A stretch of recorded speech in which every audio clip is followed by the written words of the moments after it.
ना अब मैं आपको मैट्रिसेस के बारे में काफ़ी कुछ बता चुका हूँ। सो जो नॉर्मल क्वेश्चंस हैं वो मैं आपको सब बता चुका हूँ, ठीक है।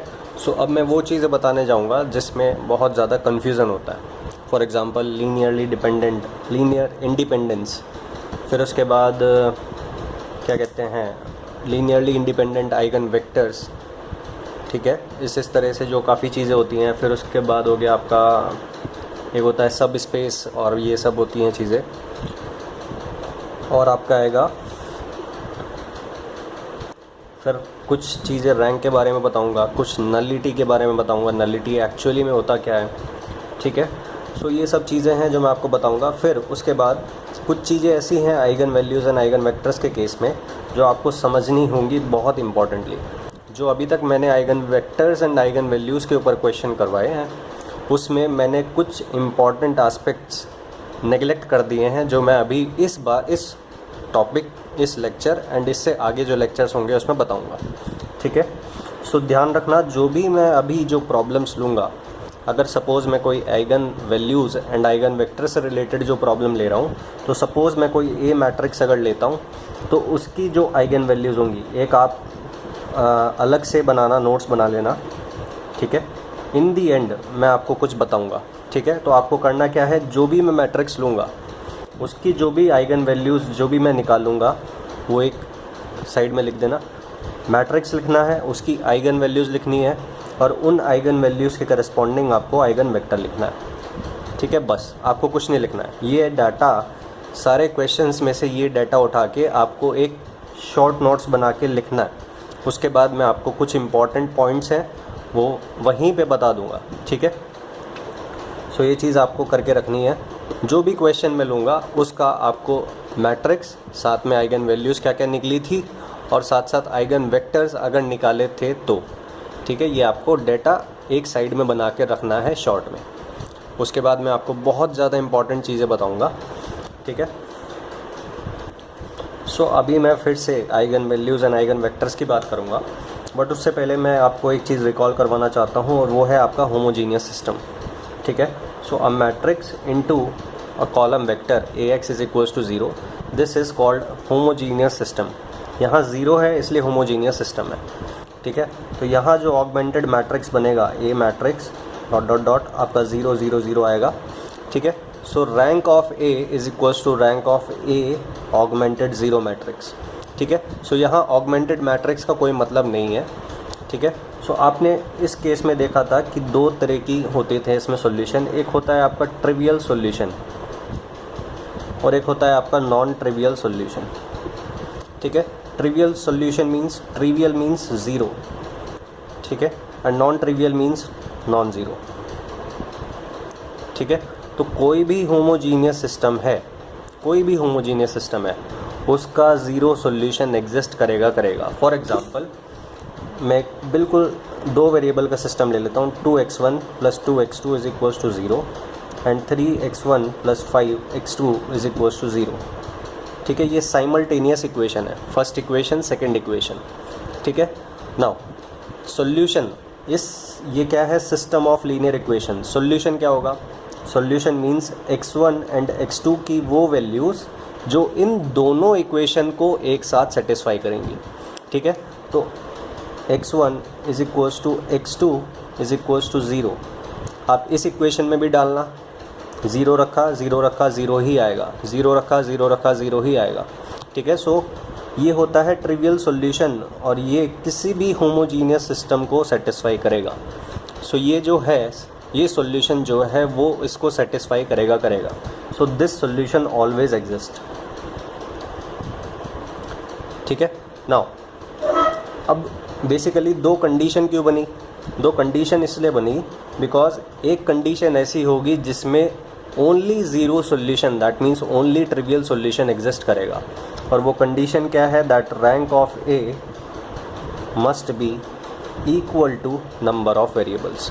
नंबर ऑफ वेरिएबल्स मीन अगर साइमल्टेनियस इक्वेशन ये जो है ये कितनी है, इसमें 2 वेरिएबल्स हैं, सपोज यहाँ पे n वेरिएबल्स हैं, तो अगर rank is equals to n है then only trivial solution exist करेगा।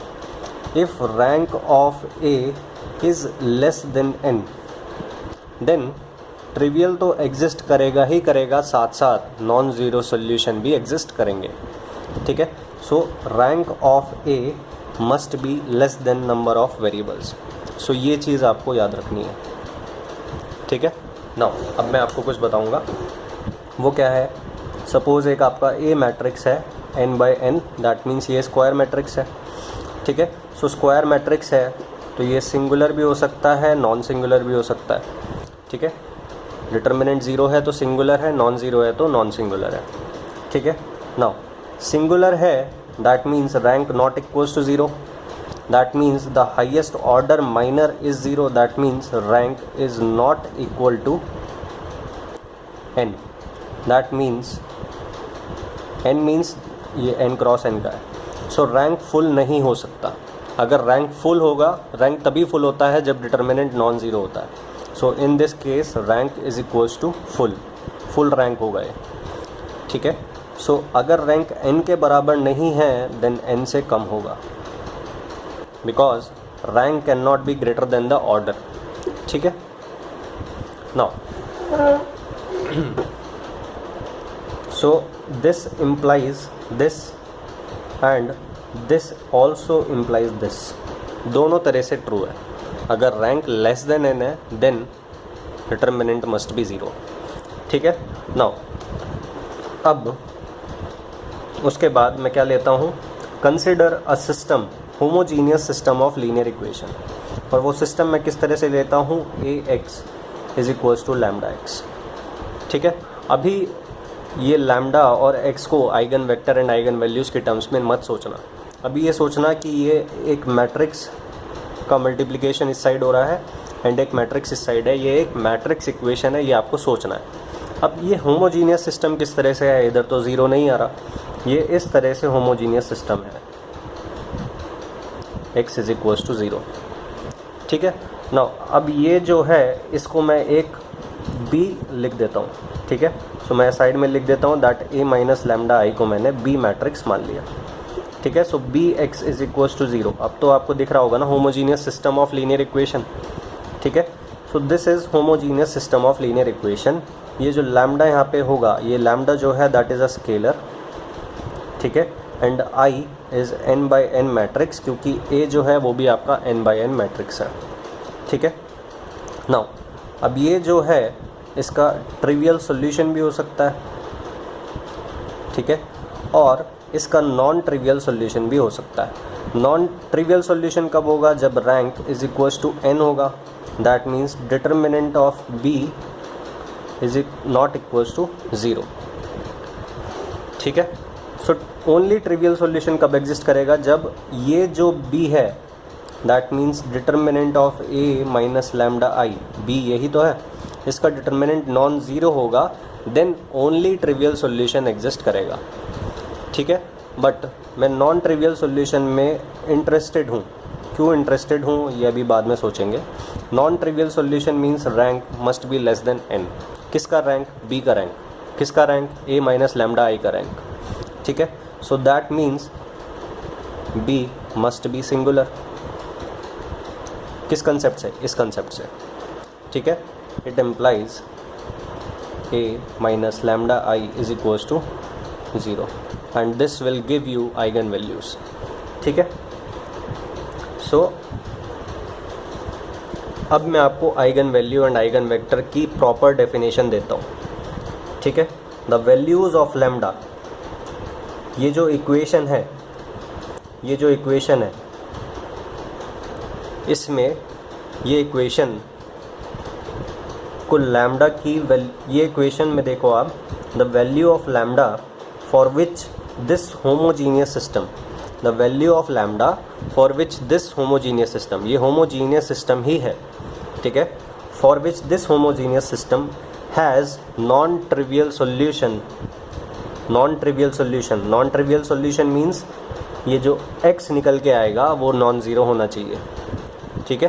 ट्रिवियल सॉल्यूशन मीन्स x क्या होगा आपका, इस तरह से 0 0 0, ठीक है। So non trivial solution, the value of lambda for which this homogeneous system has non trivial solution are called the eigen values और कैरेक्टरिस्टिक वैल्यूज़ ऑफ ए, ठीक है। एंड द करेस्पॉन्डिंग सोल्यूशन आएगा फॉर दैट लैम्डा वैल्यू, वो आपका होगा eigen vector और characteristic vectors of A. ठीक है, so that means A matrix into X matrix is equals to lambda X, A X is equals to lambda X. ठीक है, now अब मुझे एक बात बताएं, मैं एक ही इक्वेशन लेता हूँ। ठीक है, मैं एक इक्वेशन लेता हूँ होमोजीनियस सिस्टम से, मैं एक इक्वेशन उठाता हूँ। सपोज़ एक इक्वेशन है x1 + x2 is equals to 0।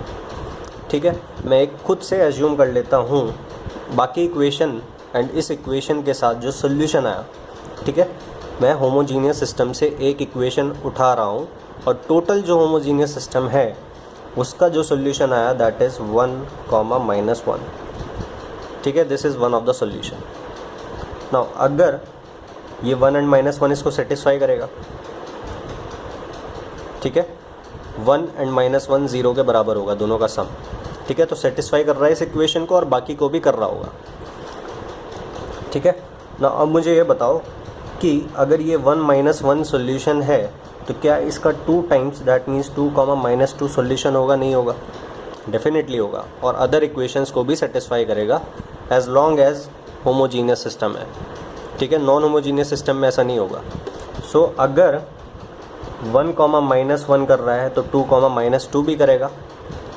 अब मैं इसकी -1 से मल्टीप्लाई कर देता हूँ तो -1, 1 भी सेटिस्फाई करेगा। फिर इसकी 2 से मल्टीप्लाई कर देता हूँ तो 4, -4 भी सेटिस्फाई करेगा। दैट मीन्स जो आपने सॉल्यूशन निकाला उसके लीनियर मल्टीपल्स भी सॉल्यूशन है। ठीक है, उसके लीनियर मल्टीपल्स भी सॉल्यूशन है होमोजीनियस सिस्टम के। बात जो भी हो रही है वो होमोजीनियस सिस्टम की हो रही है। ठीक है, सो दैट मीन्स अगर आपने एक नॉन ज़ीरो वेक्टर निकाला जिसको मैं आइगन वेक्टर बोल रहा हूँ, सो सपोज़ आपने एक x1 निकाला, आइगन वेक्टर आपने निकाल लिया। ठीक है, तो x1 इस इक्वेशन को सेटिस्फाई करेगा for some lambda value. So lambda 1 के करस्पॉन्डिंग आपने x1 निकाला। ठीक है, और वो होमोजीनियस सिस्टम को सेटिस्फाई कर रहा है। देन अल्फ़ा इंटू x1 भी सेटिस्फाई करेगा। ठीक है, सो अगर x1 अगर आइगन वेक्टर है देन अल्फ़ा x1 भी आइगन वेक्टर होगा। That means infinite number of eigen vectors exist. ठीक है, सो डिफरेंस कहाँ पे आ रहा है? x इस आइगन वेक्टर में और ये जो infinite number of eigen vector हैं, क्योंकि अल्फ़ा 2 भी हो सकता है, 3 भी, 4 भी, 5 भी, 6 भी, 2.2, 2.3 कुछ भी हो सकता है। ठीक है, सो ये जो इनफाइनाइट नंबर ऑफ पॉसिबिलिटीज़ हैं। ठीक है, सो ये डिफरेंस कहाँ पे आया? x1 एंड अल्फ़ा x1 में जो डिफरेंस है that is only up to a constant. ठीक है, सो इस स्टेटमेंट में क्या बोल सकता हूँ? That eigen vector is unique only up to a constant multiple. ठीक है, सो मैं किस तरह से बोलूँगा वो मैं आपको क्वेश्चन में बताऊँगा। ठीक है, बट ये ध्यान रखना कि infinite number of eigen vectors possible हैं। आइगन वैल्यूज़ अगर ये 3×3 का मैट्रिक्स है तो डेफिनेटली 3 आइगन वैल्यूज़ होंगी, but eigen vectors infinite possible हैं। ठीक है, अब उन इनफाइनाइट पॉसिबिलिटीज़ में कितने लीनियरली डिपेंडेंट हैं और कितने लीनियरली इंडिपेंडेंट है वो आपको देखना होगा। ठीक है, वो डिपेंड करेगा किसी मैट्रिक्स की रैंक पे, वो मैं आपको बताऊंगा। बट फ़िलहाल के लिए आपको ये ध्यान रखना है कि अगर x1 एक आइगन वेक्टर है a का, तो अल्फ़ा x1 भी उसका आइगन वेक्टर होगा, बीटा x1 भी होगा, गामा x1 भी होगा। बट ये अल्फ़ा स्केलर है, ये ध्यान रखना। ठीक है, so infinite number of eigen vector, but uniqueness कहाँ पे बोल सकता हूँ मैं? दैट x1 अगर है तो उसका एक कांस्टेंट मल्टीपल है, यहाँ ये यूनिकनेस वो बोल सकता हूँ। ठीक है, सो अब उसके बाद एक चीज़ मुझे बताएं कि अगर x1 एक वेक्टर है और एक वेक्टर 2x1 है, अगर x1 इसका आइगन वेक्टर है a का, तो 2x1 भी आइगन वेक्टर होगा।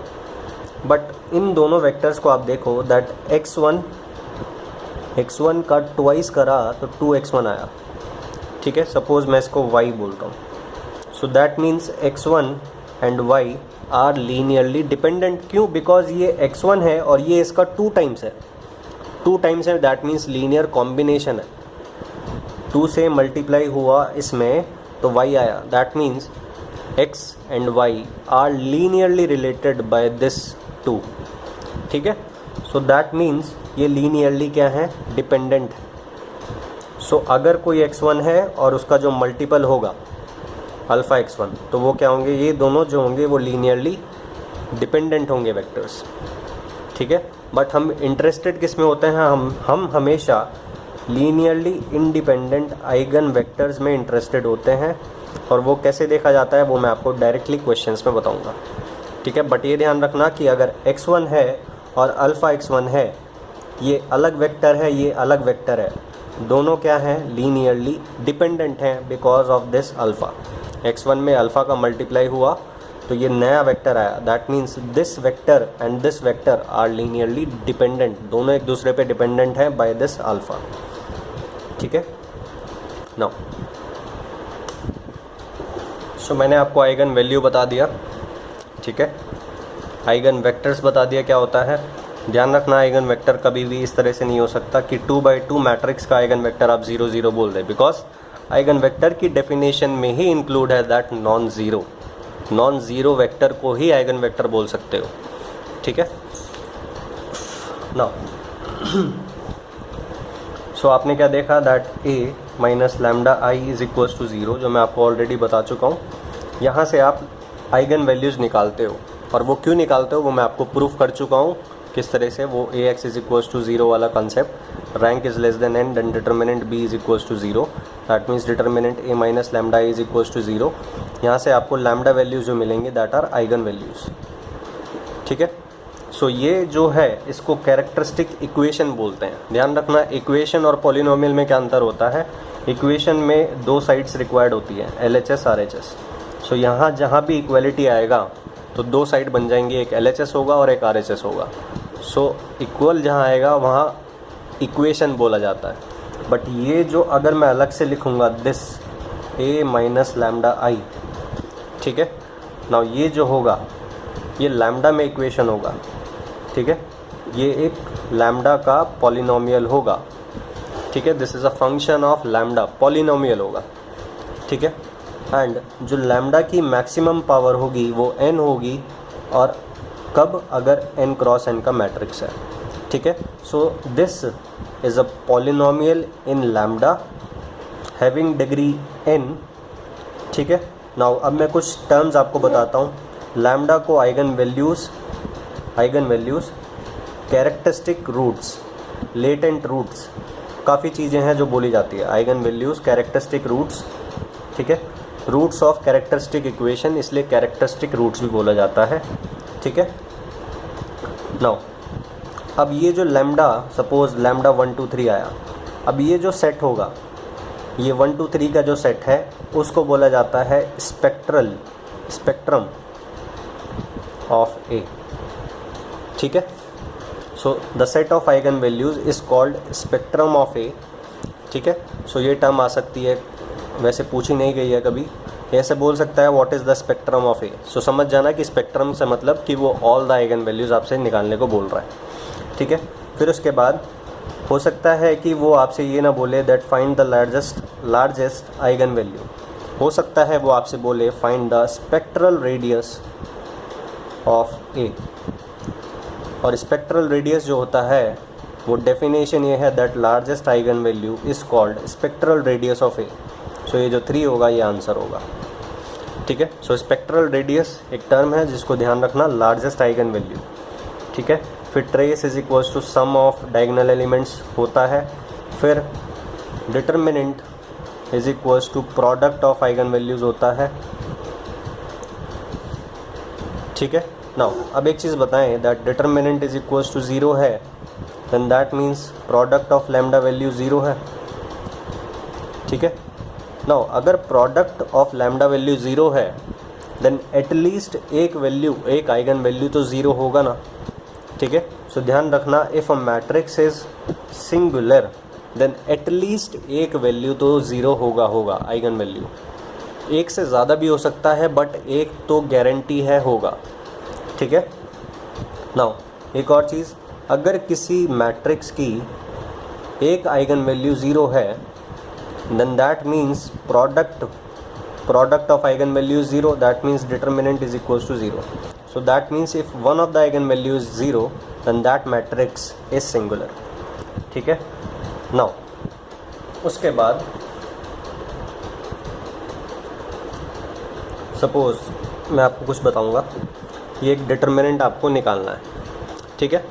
सो आप ये नोटिस करें कि ये जो डायगोनल एलिमेंट्स हैं उनके नीचे या ऊपर आपको ऑब्जर्व करना है, ठीक है। सो ये जो डायगोनल एलिमेंट है इसके नीचे सब कुछ 0 है, इस डायगोनल एलिमेंट के सब कुछ नीचे 0 है, 4 के नीचे कुछ है नहीं, ठीक है। सो बेसिकली अपर ट्रायंगुलर दिख रहा होगा आपको, ठीक है।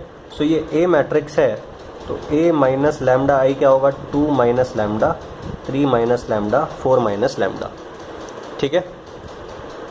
नाउ मैं इस इक्वेट 0 से नहीं करूँगा, मैं इस डिटर्मिनेंट को एक्सपेंड करके आपको बताना चाहता हूँ, ठीक है। सो बस ये ध्यान रखना कि जो डायगोनल एलिमेंट्स हैं उनके नीचे जो है वो 0 है, ऊपर क्या है वो भूल जाओ, ठीक है। नीचे है 0, सो दैट मीन्स आप इसको इस कॉलम, इस डिटर्मिनेंट को इस कॉलम के रिस्पेक्ट में एक्सपेंड कर सकते हैं।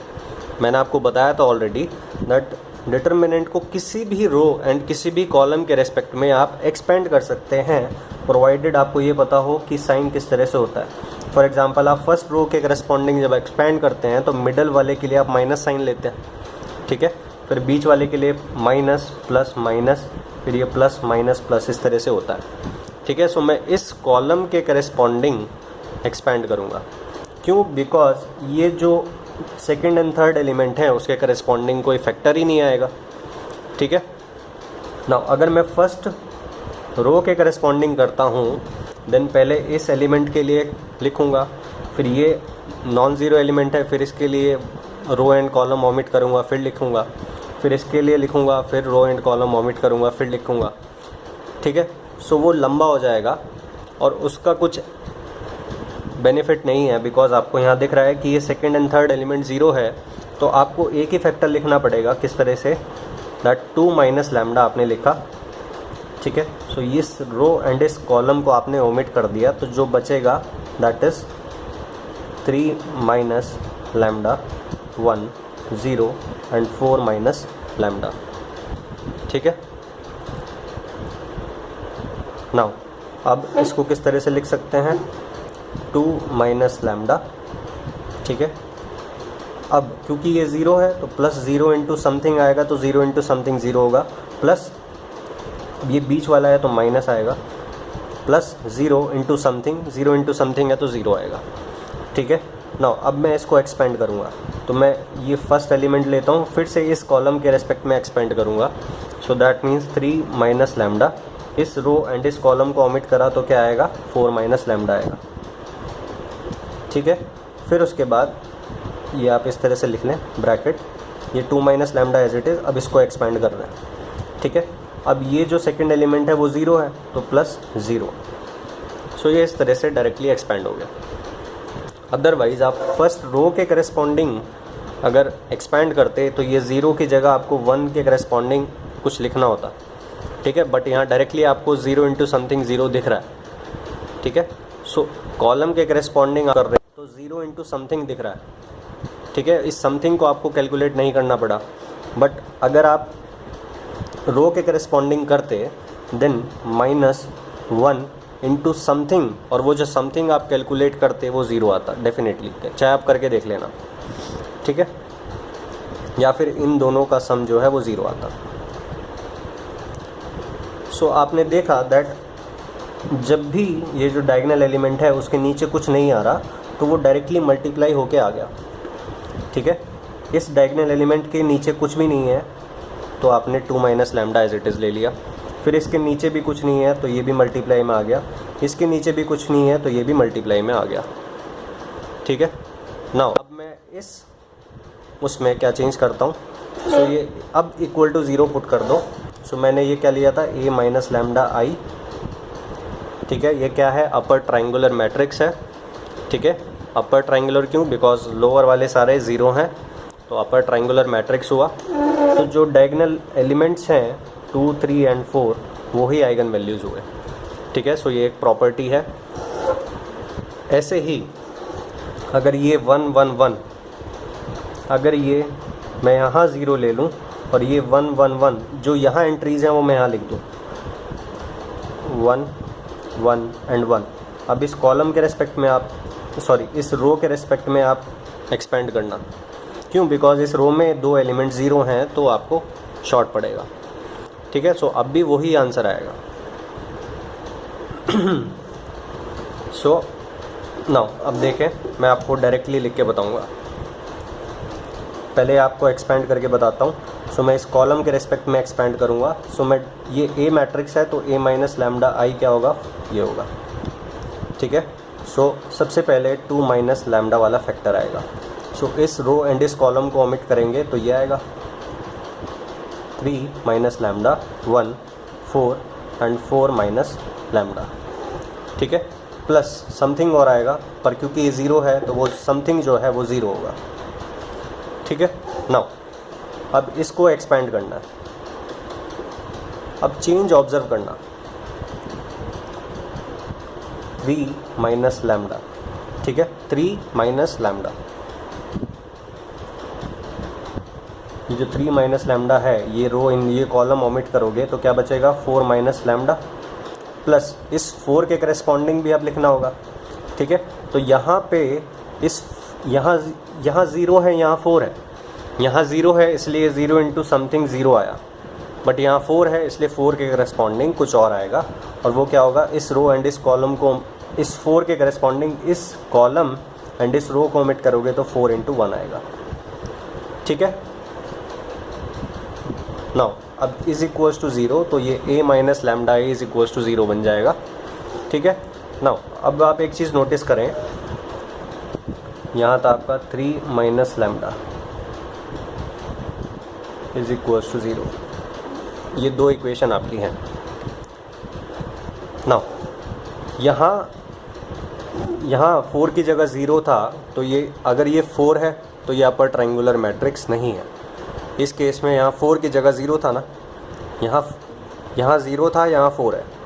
ठीक है, तो यहाँ 0 था तो यहाँ भी 0 आया था, और डायरेक्टली ये मल्टीपल्स में आपको डायरेक्टली जो आइगन वैल्यूज़ हैं वो आपको डायगोनल के बराबर दिख गई थी।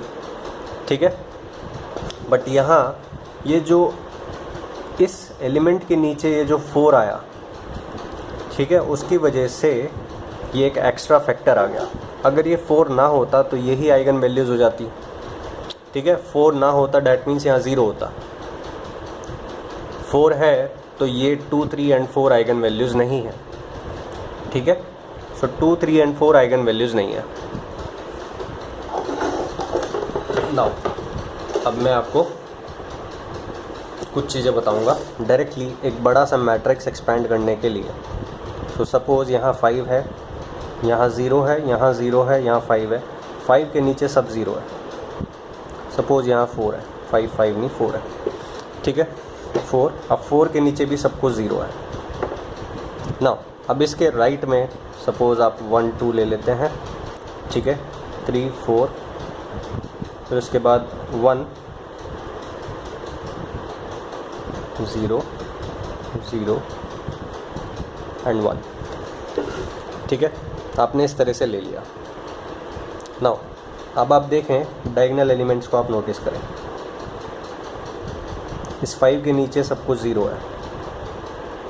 ठीक है, सो इसका अगर डिटर्मिनेंट एक्सपेंड करना है तो इस फर्स्ट कॉलम के रिस्पेक्ट में आप करें तो 5, सपोज़ मैं 5 माइनस लैम्डा, ये ए मैट्रिक्स था, मैं a minus lambda A matrix के लिए करता हूँ। ठीक है, सो नाउ 5 माइनस लैम्डा आया। ठीक है, फिर इनटू में क्या आएगा, जो बच गया इस first row and first column को जो हटा के बचा वो क्या होगा, 4 माइनस लैम्डा 3, 4, 0, 0, 0, 1 माइनस लैम्डा 0, और ये आएगा आपका 1 एंड माइनस लैम्डा। ठीक है, ये क्या लिख दिया मैंने,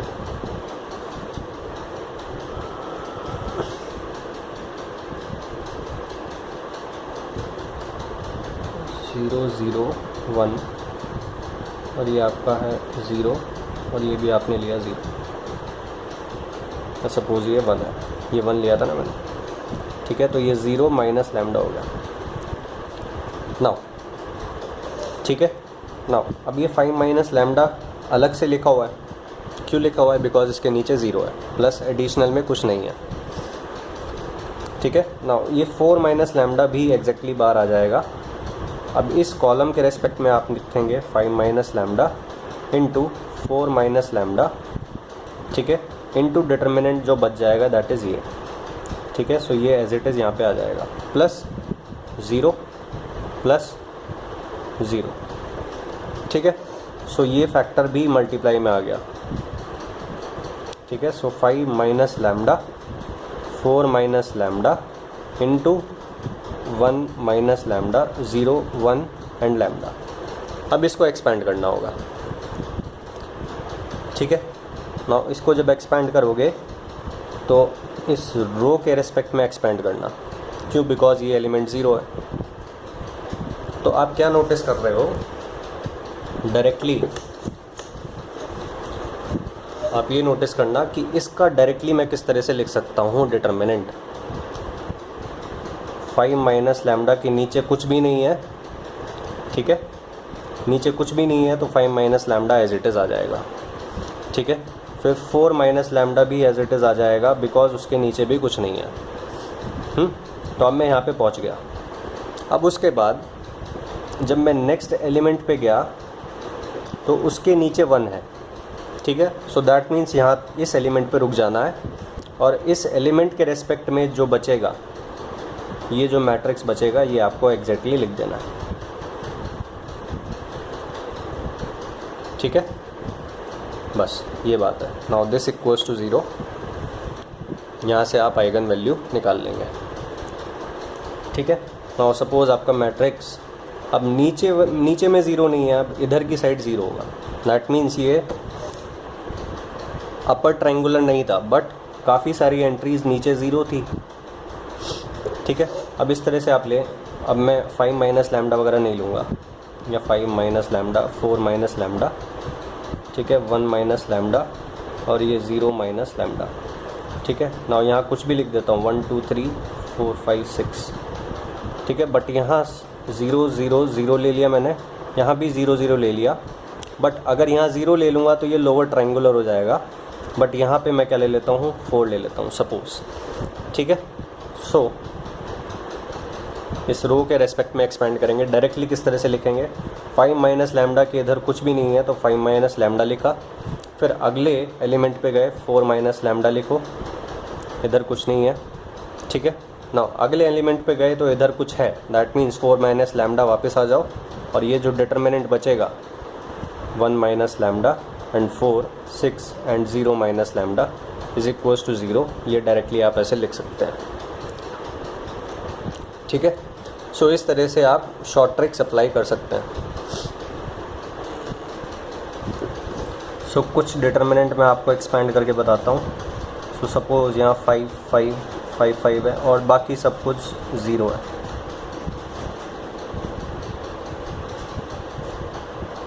ठीक है।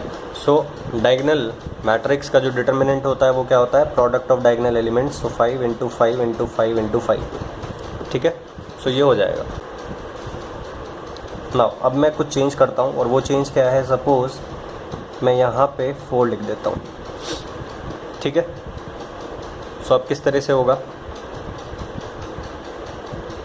अगर आप नीचे की तरफ देखते हो 5 के नीचे 0 है तो 5, इसके नीचे भी 0 है तो ये नेक्स्ट एलिमेंट के नीचे भी 5 मल्टीप्लाई में आएगा इनटू, अब ये जो नेक्स्ट एलिमेंट है उसके नीचे 4 है, ठीक है। आपने ऊपर नहीं देखा कि इसके साइड में भी 0 है, ठीक है, बट आपने नीचे देखा नीचे नॉन ज़ीरो है, तो वापस 5 पे आ जाना और 5 के रेस्पेक्ट में देखना इस रो एंड इस कॉलम को आप ओमिट करोगे तो क्या बचेगा? 5 0 4 एंड 5, ठीक है। सो ये अब भी कितना आएगा? 5 इंटू 5 ही आएगा, बिकॉज -4 इंटू 0 0 हो जाएगा, ठीक है। सो ये अब भी 5 इंटू 5 ही आएगा। और वो क्यों आएगा? बिकॉज आप नीचे के रेस्पेक्ट में देख रहे हो तो साइड में भी तो देख सकते हो, 5 के इधर सब 0 है, 5 के इधर सब 0 है, इस 5 के इधर सब 0 है, इस 5 के अंदर कुछ है नहीं, that means directly diagonal elements का प्रोडक्ट होगा। यहाँ 4 है और यहाँ भी 4 है, तो किस तरह से आप लिखोगे, अब चेंज हो जाएगा। सो 5, फिर 5 के नीचे 0 है तो ये 5 आ गया, बट इसके नीचे 0 नहीं है, तो ये डिटर्मिनेंट एज इट इज़ आ जाएगा 5 4 4 5। ठीक है, सो इस तरह से आप अप्लाई कर सकते हैं।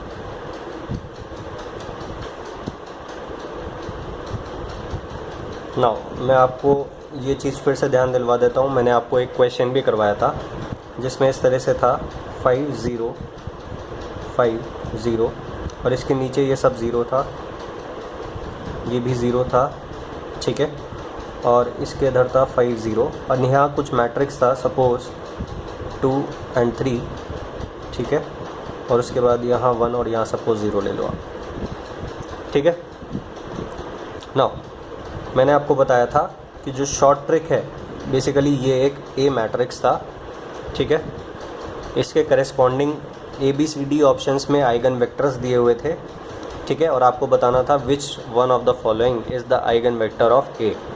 ठीक है, सो उसमें शॉर्ट ट्रिक क्या अप्लाई करनी थी, मैंने आपको बताया था कि ये जो डायगोनल एलिमेंट्स हैं, मैंने इस तरह से करा था सेक्शन, और मैंने आपको बताया था 4/4 9/9 16/16 एंड 25/25 के लिए शॉर्ट ट्रिक थी जो मैंने आपको बताई थी। ठीक है, बट आप ये भूल जाए। आप ये देखें कि a माइनस लैम्डा ए क्या होगा, 5 minus lambda 5 minus lambda 2 minus lambda 3 minus lambda. ठीक है, सपोज़ यहाँ पे भी मैं नॉन ज़ीरो ले लेता हूँ 3, बट यहाँ 0 ले लेता हूँ। ठीक है, या सपोज़ यहाँ 4 ले लो, यहाँ भी नॉन ज़ीरो है, यहाँ भी नॉन ज़ीरो है। सो आप ये क्या हुआ, a minus lambda is equals to 0, यहाँ से जो भी वैल्यूज़ मिलेगा वो क्या होगा, आइगन वैल्यूज़ होगा। ठीक है, सो डायरेक्टली आप कैसे लिख सकते हैं, डिटरमिनेंट ही तो एक्सपेंड करना है। सो 5 माइनस लैम्डा के नीचे कुछ नहीं है, फिर अगला जो डायगोनल एलिमेंट है उसके नीचे भी कुछ नहीं है। ठीक है, नाउ अगला जो एलिमेंट है उसके नीचे नॉन ज़ीरो है और उसके साइड में भी नॉन ज़ीरो है, दैट मीन्स ये जो टोटल मैट्रिक्स है ये आपको एज इट इज़ लिख देना होगा, 2 minus lambda 4 3 and 3 minus lambda is equals to 0। ठीक है, नाउ अब आपको ये एक्सपेंड करना है। सो दैट मीन्स कि 2 आइगन वैल्यूज़ आपको इस मैट्रिक्स से मिल गई। ठीक है, ये मैट्रिक्स एक्चुअली में क्या था, 5 5 0 0। सो ये जो फर्स्ट पार्ट था सेक्शन ओ के, जो फर्स्ट पार्ट आया वो एक डायगोनल मैट्रिक्स था। ठीक है, सो ये जो डायगोनल एंट्रीज़ हैं वो क्या हो गई, आइगन वैल्यूज़ हो गई। क्यों, बिकॉज उसके नीचे ये सब 0 है। ठीक है, नाउ बाकी जो हैं आइगन वैल्यूज़ वो कहाँ से आई, वो इस मैट्रिक्स से आई। ठीक है, सो ये चीज़ है, ये आपको ध्यान रखनी है। सो डायरेक्टली आप कुछ शॉर्ट ट्रिक अप्लाई करके ये 2 आइगन वैल्यूज़ को आपको डायरेक्टली दिख गई ना। अदरवाइज़ अब सपोज़ आपको शॉर्ट ट्रिक ना पता होती, ठीक है, सो आप क्या करते कि पहले इस 5 माइनस, अगर सपोज़ ये यहाँ भी 0 है ना, यहाँ मैं सपोज़ 1 2 3 ले लूँ और आप कॉलम वाइज ना एक्सपेंड करके रो वाइज एक्सपेंड करोगे तो 5 माइनस लैम्डा के करस्पॉन्डिंग ये आएगा, फिर उसके बाद 1 के करस्पॉन्डिंग लिखोगे, फिर 2 के करस्पॉन्डिंग लिखोगे, 3 के करस्पॉन्डिंग लिखोगे, तो इतना टाइम लग जाएगा कि आपका गेट ख़राब हो जाएगा सब। ठीक है, ये कुछ शॉर्ट ट्रिक्स हैं जो मैं आपको बता रहा हूँ, ये इम्पॉर्टेंट है, इम्पॉर्टेंट हो सकती हैं, वो डिपेंड करेगा कि क्वेश्चन कैसा आता है, बट आपको सब कुछ पता होना चाहिए। और ध्यान रखना 2017 का जो पेपर था उसमें मैथमेटिक्स के जो क्वेश्चंस थे वो थोड़े हटके क्वेश्चन थे प्रीवियस ईयर से। ठीक है, काफ़ी अलग क्वेश्चन थे, डिफ़िकल्ट थे, और डिफ़िकल्ट नहीं भी कहो तो बेसिकली कंसेप्ट जो था वो थोड़ा सा अलग था। सो ऐसा कहीं मैंने पढ़ा भी था, पता नहीं कौन सी, किसी इंस्टीट्यूट के उसमें पढ़ा था मैंने कि अभी तक जो मैथमेटिक्स है वो सिंपल आता है। ठीक है, तो वहाँ लिखा हुआ था कि शायद जो गेट वाले हैं वो मैथमेटिक्स का लेवल ईयर बाय ईयर बढ़ाते जा रहे हैं। सो ध्यान रखना, मैथमेटिक्स आपको काफ़ी हो सकता है कि डिफ़िकल्ट आए, डिफ़िकल्ट नहीं आता था बट 2017 में डिफ़िकल्ट आया था। सो हो सकता है कि आगे जाके उनका जो प्लान हो वो यही हो कि मैथमेटिक्स को भी थोड़ा हार्ड लेवल करना है। ठीक है, सो आपको फुल्ली प्रिपेयर्ड रहना होगा।